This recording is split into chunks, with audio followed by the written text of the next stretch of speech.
I'm Joe Talentino with I Know Jack's, the weekly TV show where I tell you about cool local stuff. Great local restaurants to eat at, local small businesses, local craft beer, upcoming events, and much more. Now, if you like that kind of stuff, make sure to like the I Know Jack's Facebook page and subscribe to my YouTube channel. I Know Jack's, eat local, drink local, and be local.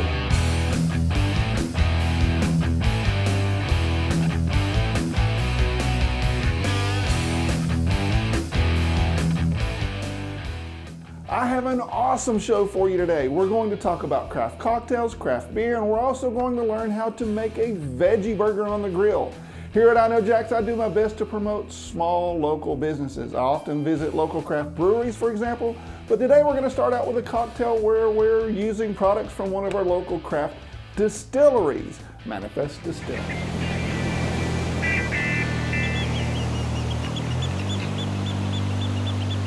So I'm with David from Manifest Distillery down in downtown Jacksonville, and you're going to make a classic drink for us today, a Manhattan, but you're going to do it with a Manifest twist, right? That's right, a little slight Manifest twist. So the twist component is, well, kind of all of it. It's all twisty. It's all twisty. It's all twisty.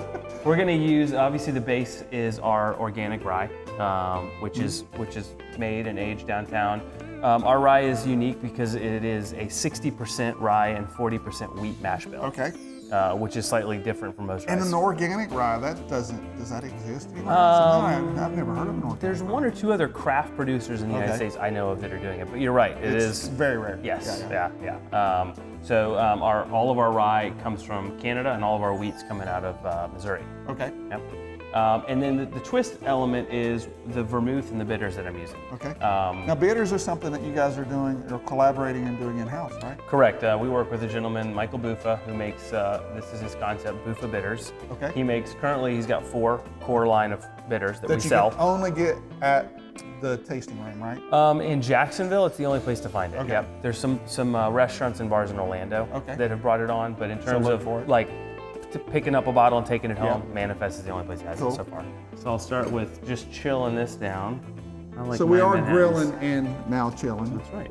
I like them nice and cold. I love how you do this. See, right. I assisted. Now I can say I assisted on a drink. We've collaborated on this now cocktail. Now I can take credit for it. Now, the percentage of rye is something that you guys have, like it's specific to you, right? When it comes to the amount. It is, yeah, for that mash bill. And the reason we decided to do that is most rye whiskeys are 90 to 100% rye grain, which gives them that real spicy characteristic. Right. We wanted to soften that up just slightly. So back it off. Yeah, and that's why we added the wheat. Wheat tends to soften. Gotcha. It tends to add some tropicality. You know, a lot of people ask us, why don't you make a bourbon?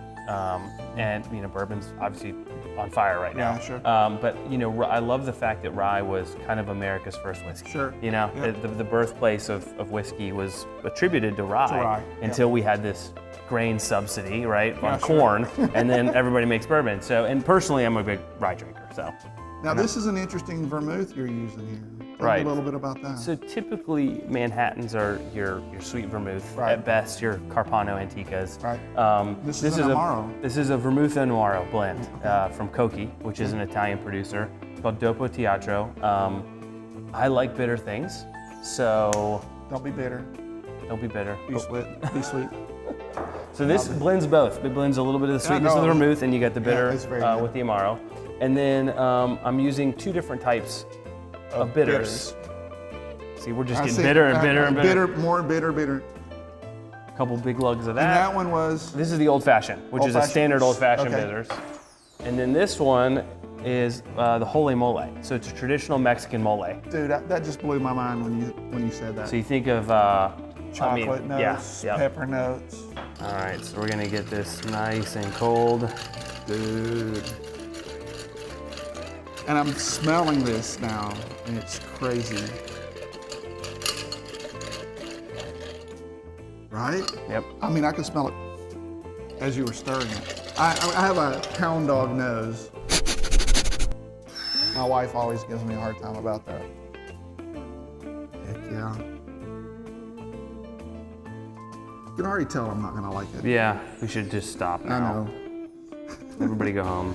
That's a limited edition red plastic straw, by the way. You can only get that You can only here. get it right That's here. right. Those are real maraschinos, though. They are. They're Yep. not They, those we weird used. Nope. This is a traditional Luxardo. Forgot to Luxardo. put that. Yep. I'm gonna put it in. Do it. Just because. You have to. I have to.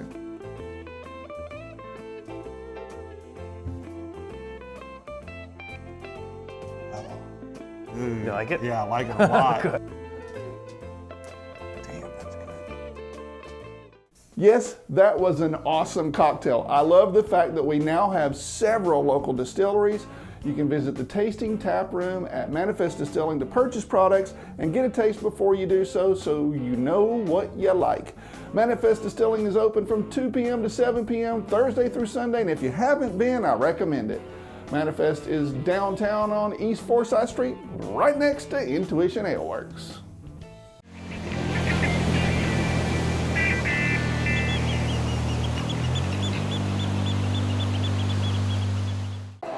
Every week I talk about happenings and craft beer events in my TV show, I Know Jax. I'm at Brewz in Bartram Park, and today I'm having a Foeder aged San Marcos sour from Jacksonville's Aardwolf. It's a new month, and since it's the first week of the month, the most important thing on your to-do list should be to go to the First Wednesday Art Walk. Every month there's a self-guided art walk event downtown, and the epicenter of the whole thing is Hemming Park, where there's a beer garden. And this month the beer garden is hosted by our friends at Wicked Barley. So make sure to stop by and have a pint. The First Wednesday Art Walk takes place Wednesday, February 6th from 5 to 9, rain or shine. Now, if you're more into a hands-on craft event, I have a perfect one for you. And guess what? You don't need any talent, and they even give you the supplies. The Coloring Book Club at Main and 6 celebrates its 1-year anniversary, and they do that by inviting you to come and color at your own pace. Now, personally, I always have problems sticking within the lines, if you know what I mean. But I do love the beers at Main and 6, and they have an all-day happy hour with $1 off their beers, so I'm game. How about you? The Coloring Book event is on Wednesday, February 6th at Main and 6. That ought to be easy to remember. It's Valentine's Day soon, and if this comes as a huge surprise to you, well, we're both in the same boat. Valentine's Day surprises me every year. I'm somehow just not capable of making plans for Valentine's Day till the last minute. Now, I don't think it's a guy thing, I just think it's a thing. Many places are trying to help you find a suitable date for Valentine's Day. Hyperion is pulling out all the stops. First, they have a Springfield Pure Romance event for ladies on February 6th, and I'm not going to say anything more about that one. Then speed dating for singles in their 40s and 50s. When you're my age, time is of the essence, so speed dating is definitely one way to meet a lot of people in a short amount of time, and geezers like me prize that more than anything. That's on the 7th and is a ticketed event. Brewz in Bartram Park is upping the game with a chill singles mixer night. DJ Dids is going to play chill background tunes. There will be pizza for everyone, and they have both craft beer and wine on tap. That happens at Brewz right here in Bartram Park on February 7th, starting at 6 p.m. Now, what am I doing for Valentine's Day? I usually try to swing by Green Room Brewing because they have flights of stout served in cool wooden hearts, and my wife really likes that. But so far, I haven't made plans, so if you have interesting suggestions, well, let me know. That's it for local craft beer news in Jax this week. For more tasty beers like the San Marcos Sour from Aardwolf, visit Brewz at one of their 2 locations. Cheers. Brewz locations have the best variety of craft beer on tap that you can take home in a growler. Now we're going to talk more about Valentine's Day in next week's episode of I Know Jax. That's a promise, because Suzanne, who edits the show, loves cute flying hearts and roses and all that stuff. So mark my words, Valentine's Day, it's coming. Every week I take a look at fun and interesting events. Here's my top 5 things to do in Jax, and please let me know if you agree with me or if I missed something. So here we go. Starting at number 5, get that Valentine's Day playlist ready by touching up on your love song knowledge. Bring your sweetie, your girl squad, or any team of 4 people to compete for a Brewz gift card, glassware, and free beers. DJ 7 knows how to host a party, and who knows, maybe you'll see me there. Number 4, Carol Burnett. I just have to put Carol Burnett on my top list because she's such an icon in entertainment. The Carol Burnett Show ran 11 years, averaged 30 million viewers per week, and received 25 Emmy Awards. making it one of the most honored shows in television history. Miss Burnett is visiting Jacksonville for an evening of laughter and reflection where the audience gets to ask questions. That's at the Times Union Center on February 8th. At number 3, the first Wednesday Art Walk. Who doesn't love to go downtown for the Art Walk? Pick up a map at Hemming Park and check out different locations and different artists. The theme this time is Black Excellence, past, present, and future. Wicked Barley is serving up beer in the beer garden, so that's an extra plus. First Wednesday Art Walk takes place February 6th, rain or shine. At number 2 is the second annual Jack's Eats Food Festival, featuring samples of some of the best grub that North Florida has to offer. Grab your friends and family and fill your bellies before the Jacksonville Icemen take on the Orlando Solar Bears. VIP admission is at 4 and general admission is at 4:30. At number 1 is 26.2 with Donna. This event just continues to grow and raise money for breast cancer research. This is actually the 12th year for the marathon. This is an amazing organization, so even though I'm not a marathon runner, I want to give the event the recognition it deserves. Runners from all over the country come to Jacksonville for this event, and like many, my family has also been touched by a loss to breast cancer. So I'm going to ask you to support this organization any way you can. The marathon race itself takes place on February 10th. That's my top 5 list for the week of February 4th through 10th. How did I do? Are these events ones you would have picked? If you're watching me online, let me know what event I should have put on my list and which events you're going to go to in the comments below. I'll be back with a new top list next week, so if you have suggestions, send them to joe@iknowjacks.com.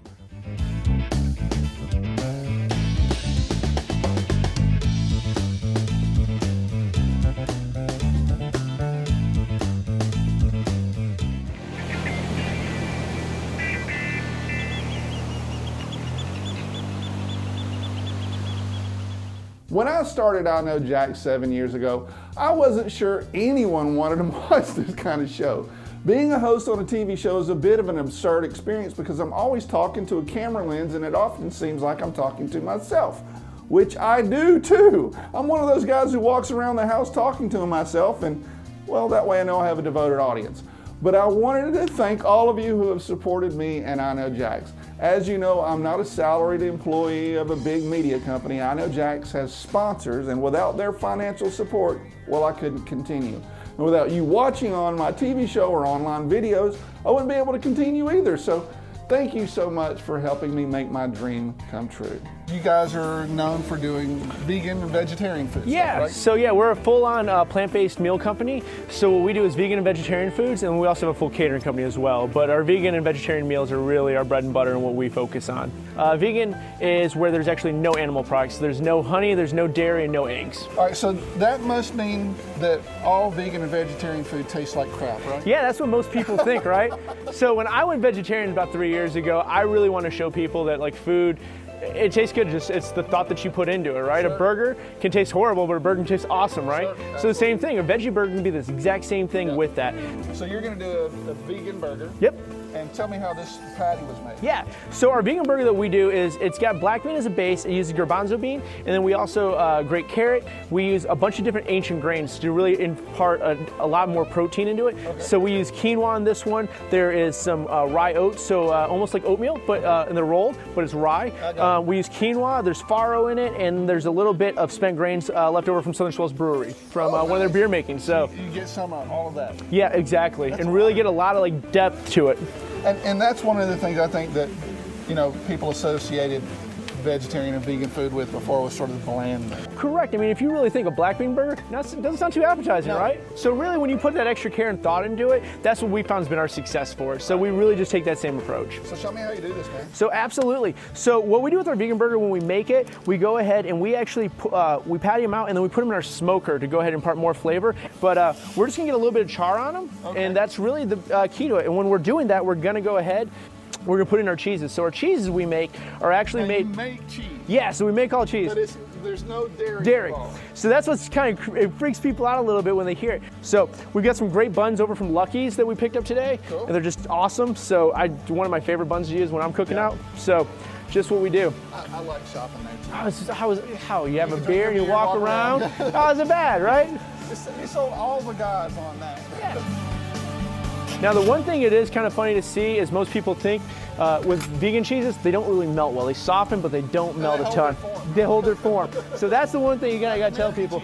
Now, it took me a little while, and my wife will laugh about it too, which she's a very talented chef, but the one thing was is she put them in the broiler, and she's like, this cheese just isn't melting, Matt. Like, it's been on there for 20 minutes. Like, well, the burger's burnt. That's first, right? Like, that's clear as day.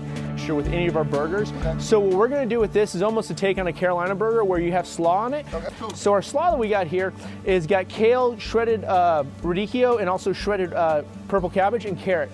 And our burger sauce that we're really known for is OMV sauce, so Oh My Vegan. Some people think it's my initials. It's totally not. So what we're just gonna do is get some in there, and we're just gonna toss it around. Super simple. And then this will give you a little bit of crunch. So complicated. I know, right? I try to. I think that's actually why people find our food a little more approachable, is it sounds different to them, but the one thing they see is it's really simple. Like, they know every ingredient that's in it. Real simple. So It's nice when you can recognize your food. super. And even better when I can spell it all. Oh, you know what? That is one of the biggest things for me is when I see a bunch of chemicals in something, like, I'm cool. I don't even know what it's saying. I'm not even going to go there. So we're gonna go ahead and put these burgers right on there. Super simple, easy. And crudité is not something you have at most barbecues. You know what's funny though, is when you're vegan or you're vegetarian, everyone's gonna put a crudité out when they find out they got a vegan and vegetarian. So just spice it up a little bit. We took ours, we threw it on the grill. It's okay, veggies can be cooked. They don't need to be raw. No. And throw some funky colors in there, you know? I love funky colors. So that's kind of like what we like to just do. And again, I think a burger should be sloppy. I think it should be messy. I think you should have to have 4 or 5 napkins. Just like a real burger. Absolutely. Why shouldn't This it is be? a real burger. Absolutely. It's got more protein than beef in it already with all the grains that we use. So it really does. So that's the one thing we try to tell people. People don't understand that, like, you I know. always worry about, where am I going to get my protein from? I'll tell you right now, if I look like I'm deficient in protein, please let me know. But I'm doing okay, I think. I can tell you I'm not deficient in anything right now. There you go. There you go. I'm with you there. We're done. We're done. It's super simple. This is our burger. So this is our own V burger that we have on our menu. And so what we just did is topped it off. Again, being creative, right? We used some pickled okra that we pickled yesterday. And these are Calabrian chilies. This is a smoky chili from Italy. And so again, we want to just show like some global influences and really put in flavor in there. If you're into grilling and chilling, hang out with iknowjax.com.